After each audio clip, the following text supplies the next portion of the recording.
Hey y'all, so I don't know if you've noticed, but I like cemeteries. Of course, right?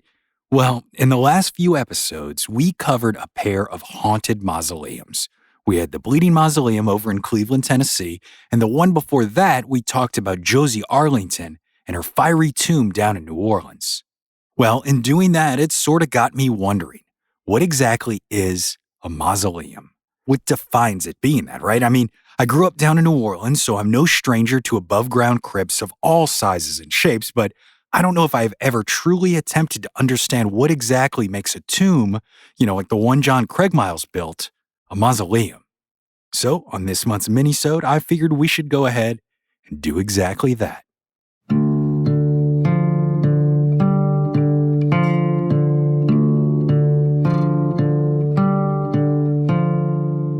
In 353 BCE, construction began on an elaborate structure meant to be the final resting place of Mausolus, a member of Persian royalty who ruled the small kingdom of Caria. The immense temple-like tomb was built on a hill overlooking the city of Halicarnassus, and upon its completion, it stood 147 feet tall.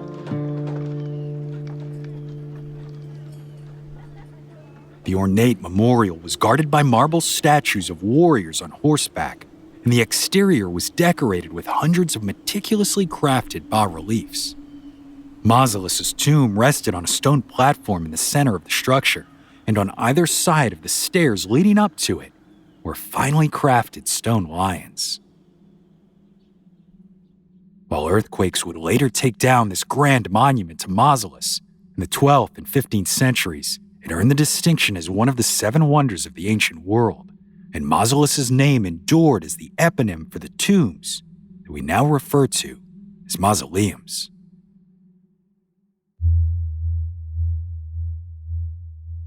By definition, a mausoleum is a large and stately freestanding structure built above ground to hold the remains of an individual or possibly even multiple people.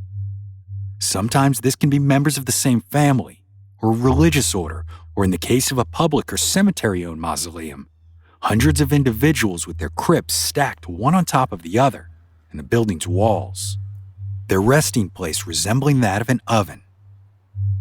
These public mausoleums frequently have indoor sitting areas for the living to come and mourn the dead, and can be found in all shapes and sizes. But what most folks in North America envision when they hear the word mausoleum are the vestibule type. These are the mausoleums that resemble a small house and are typically family-owned structures, the kind used by the Craigmiles and Legree families. These tombs usually have doors, some allowing entry, others sealed shut, and some even have windows, elaborate carvings, and ornate statues. Inside, they all have one thing in common, at least one crypt. This is where the remains are kept. Often, crypts are built into the walls, but they can also be built into the floor. Some allow for entombment of caskets, while others, cremated remains. The third and final type of modern mausoleum is called the sarcophagus mausoleum. Unlike the vestibule mausoleums, this style does not have any windows or doors. Instead, the top of the tomb is removable, allowing for the casket to be placed inside and then sealed shut. These also come in a variety of sizes, from single width to as many as the builder would like, and some even allow for the stacking of coffins up to a dozen high. But the primary distinction of a sarcophagus mausoleum is that even though the visible part of the tomb is above ground, not all of the burials are, as this large concrete structure is also built into the earth.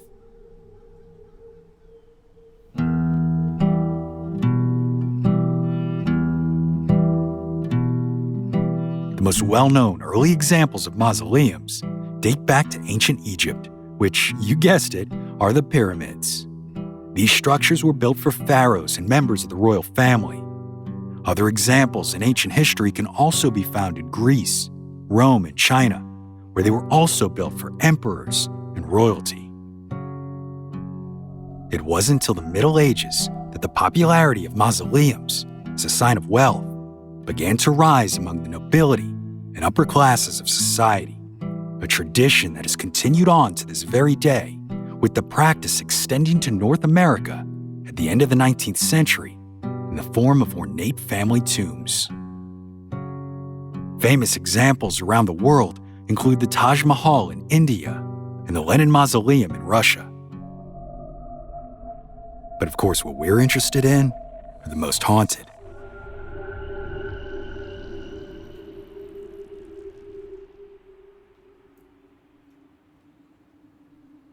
Obviously, topping the list of the most haunted mausoleums are ones that we've covered in the past, including the Craig Miles Bleeding Mausoleum in Cleveland and the Legree family tomb on Edisto Island, where, if you remember, a girl named Julia Legree was purportedly buried alive.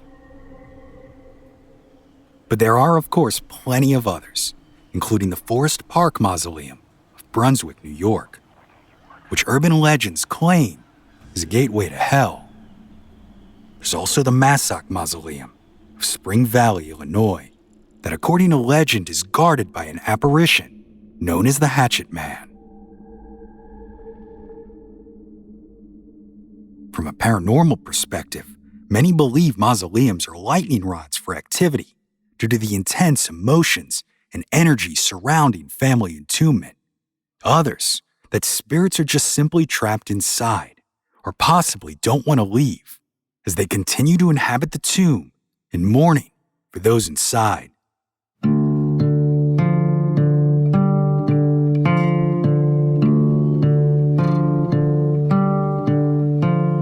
Of course, from a folkloric angle, it isn't hard to speculate why mausoleums are magnets for local lore, whether those tales and hauntings are true or not.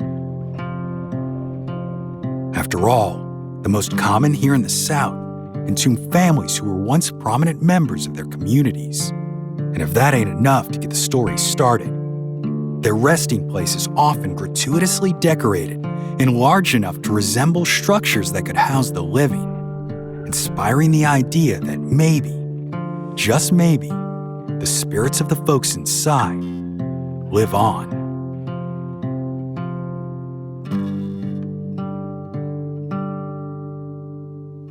My name is Brandon Scheck-Snyder, and you've been listening to Southern Gothic.